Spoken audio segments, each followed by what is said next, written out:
I never thought I'd be the guy to find out my wife, Melissa, was cheating on me. We'd been together for 8 years, married for 5, and honestly, I thought we had a solid thing going.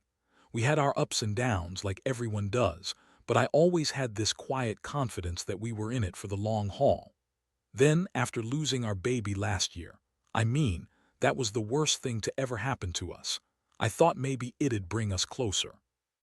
Instead, it slowly started to feel like everything was falling apart. Melissa changed after that. She became more distant, colder even. She'd come home late, excuse herself to go to the bathroom and disappear for what felt like hours. She started canceling plans with friends, claiming she was just too overwhelmed, too tired. I was so wrapped up in my own grief that I didn't really push her about it. I figured she was just handling everything in her own way. But there were little things, small signs I kept ignoring, like her phone always being hidden away or her brushing off my questions about her day. I guess I was in denial, trying to cling to the idea that she was just hurting too. Then one night I came home early from work because I wasn't feeling well. I wanted to surprise her, but as I pulled into the driveway, I saw her car parked in the garage. That wasn't unusual, but what was unusual was the car was turned off in a way that suggested she was inside. But the light in the bedroom was flickering oddly, kind of a weird glow through the blinds. I got a strange feeling in my gut. I didn't want to jump to conclusions, but I knew something was off. I quietly snuck into the house, trying not to make any noise, and tiptoed toward the bedroom. That's when I saw her, Melissa, my wife, in bed with another man. My heart just stopped. The guy was taller, handsome, and clearly in the middle of kissing her neck while she was half naked, tangled up in the sheets. They didn't notice me at first. They were too busy trying to hide what they were doing. I managed to back out quietly and hide behind the door, my mind racing. My stomach was twisting. I couldn't believe it. After everything we'd gone through. She was cheating on me with some therapist, some grief counselor she'd been seeing for the last few months about the baby. It all clicked now. The late nights, the secretive phone calls, the way she'd always get defensive when I asked about her sessions. I stayed frozen behind that door, trying to process what I'd just seen. I swear, part of me wanted to storm in and confront her right then. But I couldn't. I needed a plan. I needed to breathe and think. Because this wasn't just some fling. This was my wife, my partner, the woman I trusted with my life. And she was screwing around with a guy who was supposed to be helping her heal, not undermining everything we had. It felt like I'd been punched in the stomach. I didn't cry then, but I could feel the tears building. I just knew this was going to change everything. After I managed to slip out of the house without making a sound, I stayed in the driveway for what felt like hours, trying to get a grip on what I had just seen. My mind was racing in every direction: anger, betrayal, confusion. I kept replaying that moment over and over, trying to believe it was some sick joke or misunderstanding, but deep down I knew better. There was no mistake. That was my wife, Melissa, with her arms around that guy, doing things I never thought I'd see her do. It wasn't just a kiss or a quick affair. It was something more serious. I sat there in my car, trembling with a mixture of rage and heartbreak, questioning everything I thought I knew about our marriage. How could she do this?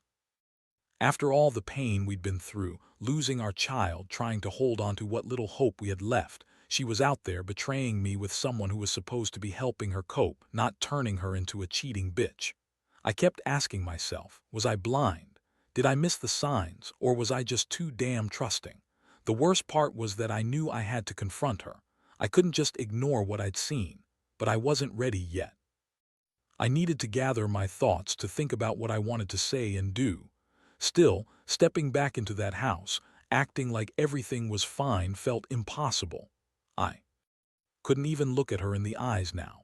I felt sick thinking about her lying to my face, about all the times she said she loved me when she was out there sneaking around. Next, I decided I had to find out more. I spent the next few days analyzing every little thing: her phone, her schedule, her attitude. She started acting even more bitchy, snapping at me over stupid stuff, brushing me off when I tried to talk about our relationship. I could tell she was hiding something, but I didn't want to jump to conclusions. I needed proof, hard evidence, to confront her properly. I wasn't going to be one of those fools who just yells and then feels guilty later. No, I wanted to catch her in the act again, or at least have her admit everything. One night, I finally found something that confirmed my worst fears. I was messing around on her phone looking through her messages, something I normally wouldn't do, but I was desperate, and I saw a string of texts between her and that therapist, Dr. Ryan Miller. They weren't just friendly. They were explicit, talking about meeting up, about sneaking around, about being careful so no one would find out. I saw plans to meet at a hotel. My stomach sank.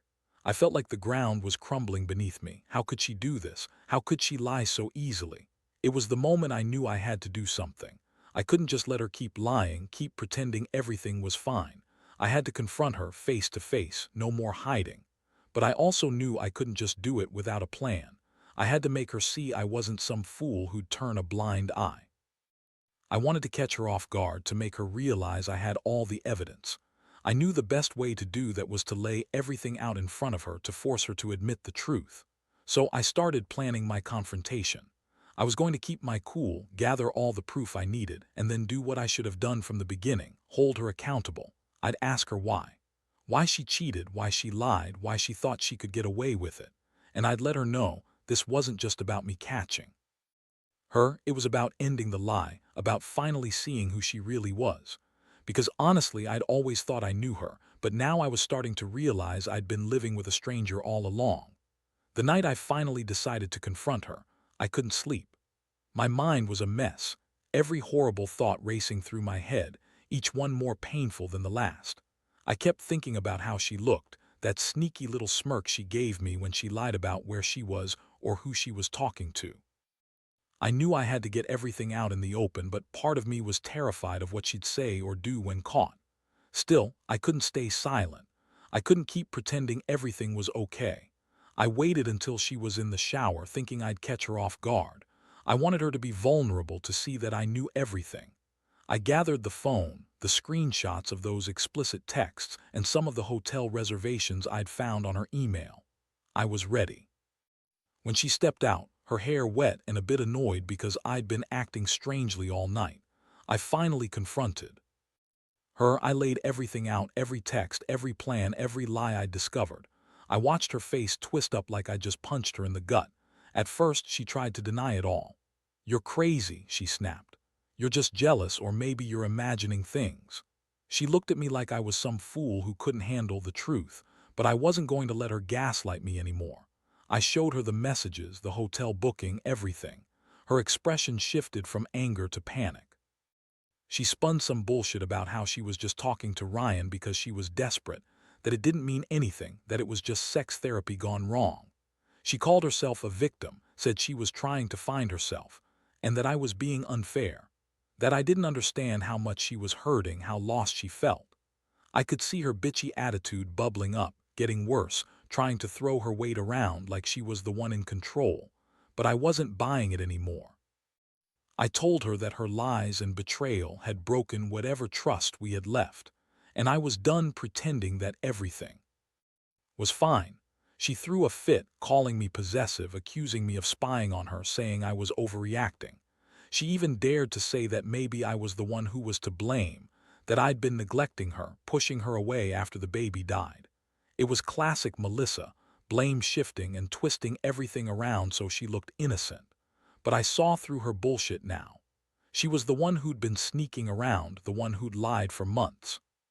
The woman I married, the woman I loved, had turned into a total stranger, someone who cheated, lied, and betrayed the vows we made. That night was a whirlwind. I felt rage, heartbreak, and finally a deep sense of betrayal. I knew I couldn't stay in that marriage anymore, not after what I'd seen and proven. I told her to pack her stuff, that I couldn't do this anymore. She yelled, called me crazy, said I was overreacting, but I was done listening. I knew she was a bitch, and she'd been one all along. I was just too blind to see it until now. The worst part was knowing that the girl I thought I loved had been hiding all this from me for so damn long. I felt like a fool. I felt like I had lost everything: my wife, my trust, my dignity. As she stormed out of the house that night, crying and screaming, I sat alone in our living room. I looked around at the place we made our memories, and all I could think about was how it was all falling apart. I didn't feel relief exactly, more like numbness mixed with a burning desire for justice. I knew I'd have to figure out what came next, but right then, I just wanted her gone. I needed to start healing somehow from the betrayal that cut so deep. The days that followed were a blur of chaos and emotion. I kept replaying the confrontation in my head, her lies, her bitchy tone, the way she tried to manipulate the whole thing to make herself look like the victim. Honestly, I never thought I'd feel so broken, yet so angry at the same time. I felt like I'd been hit by a freight train. My trust was shattered into a million pieces, and I didn't know how to put any of it back together. I started making plans to move out. I couldn't stay in that house, not with her still in it. The thought of her there playing her games made me sick. So I contacted a lawyer, started sorting out the legal stuff, divorce papers, asset division, that kind of thing. It was all so overwhelming, but I knew I had to do it. I couldn't stay married to a woman who'd betrayed me so completely. It hurt so much to even think about losing everything we built over the years, but I also knew I couldn't keep pretending everything was okay. Meanwhile, Melissa, of course, was being a total bitch about everything.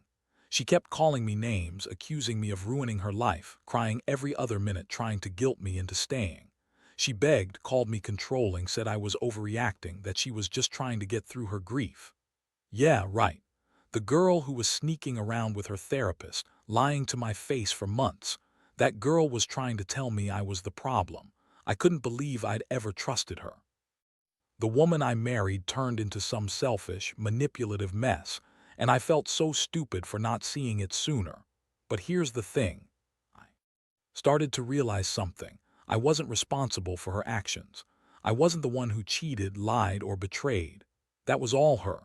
She was the one who thought she could keep her affair hidden, that she could just brush it under the rug and pretend nothing happened. But I'd caught her, and that changed everything. It was like waking up from a nightmare. I finally saw her for what she was, a selfish bitch who used my grief as an excuse to indulge in her own selfish needs. And once I saw that, I knew I had to do what was best for myself. So I decided I'd move out and start over. I told her I wanted a divorce, not out of spite, but because I couldn't live with the lie anymore. I wanted to be able to breathe again, to rebuild my life without her dragging me down. Honestly, I don't think she took it well. She threw a huge fit, calling me a monster, saying I was destroying her life. But I didn't care anymore. The only thing that mattered was getting the hell out of there and putting this nightmare behind me. I also started thinking about revenge in my own way. Not some crazy revenge, but I wanted her to realize she'd lost everything. The respect, the trust, the marriage we had. I didn't want to burn her or ruin her life, but I wanted her to feel the coldness of what she'd done. Maybe that's petty, but after everything, I figured she deserved to face some consequences. I planned to cut ties completely, make her see that I was done, that I'd moved on. Let her stew in her guilt, in her lies. I wasn't going to be the fool anymore. Looking back now, I realize how much this all changed me. I thought I knew my wife, but I was blind.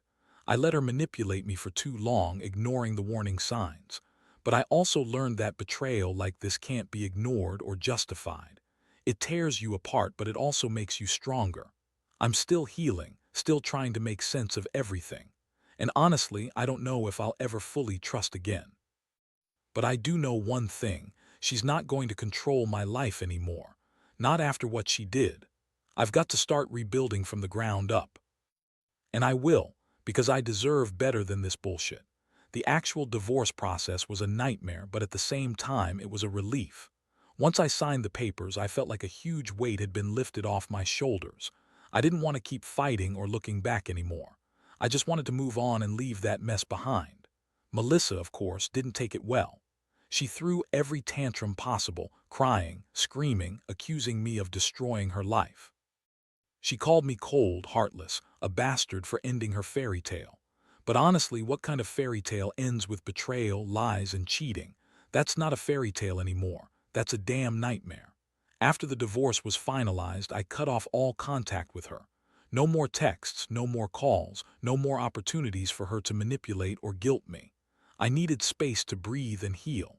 I threw myself into work and started focusing on myself again. It wasn't easy.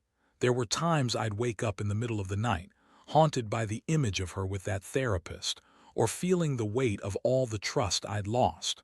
That betrayal left deep scars, and I'm not gonna lie, sometimes I still feel completely broken. But I also feel stronger now, like I've finally started to reclaim my life. Looking back, I realized that the thing that hurt the most wasn't just the cheating.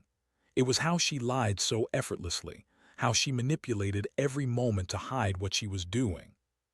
That bitch had convinced herself she was doing what was best for her, that her affair with Ryan was some kind of emotional release, even though I know now it was mostly about sex. She told me she was grieving, that she was lost, but the truth was she was just being selfish and thought she could get away with it. That realization stung worse than anything else. It made me see her for what she really was: selfish, bitchy, and unfaithful. But despite all that, I also learned a lot. One thing is clear: never ignore the signs. If you feel like something's off, don't brush it aside. Dig deeper. Trust your instincts. I wish I'd seen her for what she was sooner, but at least now I know. And I also learned that pain can become a kind of armor. I'm not the same man I was before. I'm more cautious now, more guarded. But I'm also more aware of what I need to protect myself from people like her. As for Melissa, I hear she's trying to move on, but I doubt she'll find happiness after what she did. That's on her. She threw away what we had, and I refuse to be the one picking up the pieces of her broken ego. I've started dating again, slowly, cautiously. It's weird trying to trust someone new after all this, but I know I deserve better. I deserve honesty, loyalty, and someone who won't stab me in the back. So here's what I want to tell anyone reading this. If you find yourself in a situation like mine, don't wait too long to face the truth. Confront the betrayal head-on, protect yourself, and don't be afraid to walk away. Sometimes the best thing you can do for yourself is cut ties and start fresh. Yeah, it hurts. It always will to some extent. But in the end, I believe you're better off without someone who doesn't see your worth. I'm still healing, still figuring out what comes next, but I'm finally moving forward, and honestly, I've never felt more alive.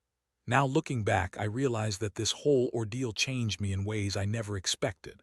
I spent so much time blaming her, hating her, but eventually I started to see it differently.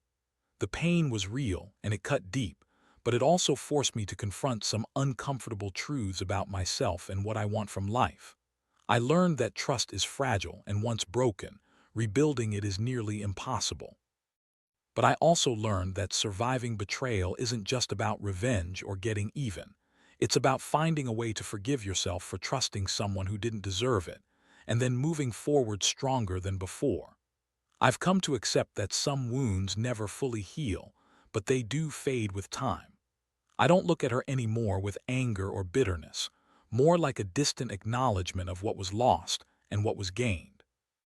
I gained clarity, strength, and a sense of independence I didn't have before. That woman, Melissa, she's out of my life now, and honestly, I don't miss her. I don't miss the lies or the betrayal. I do miss the person I thought she was, someone I loved and trusted. But the truth is, she was never that person anymore. Now I focus on rebuilding my life piece by piece. I have a small circle of friends who support me, and I've started therapy to help process everything. It's not easy, and I probably will carry some scars for a long time, but I know I'm better off alone than with someone who would tear me apart from the inside out. If anything good has come out of this nightmare, it's that I finally see myself for who I am, someone capable of loving but also capable of walking away when it's clear someone isn't worthy of that love. To anyone reading this who's going through something similar, I want to say, don't ignore the signs. Get out before it's too late. Don't be afraid to confront the truth, no matter how painful it is. Trust yourself. And most importantly, don't waste your life on someone who doesn't value you. The heartbreak will fade, you just have to let it. Keep your head up, stay strong, and never settle for less than you deserve. Because at the end of the day, life is too short to be miserable over someone who doesn't care enough to stay faithful.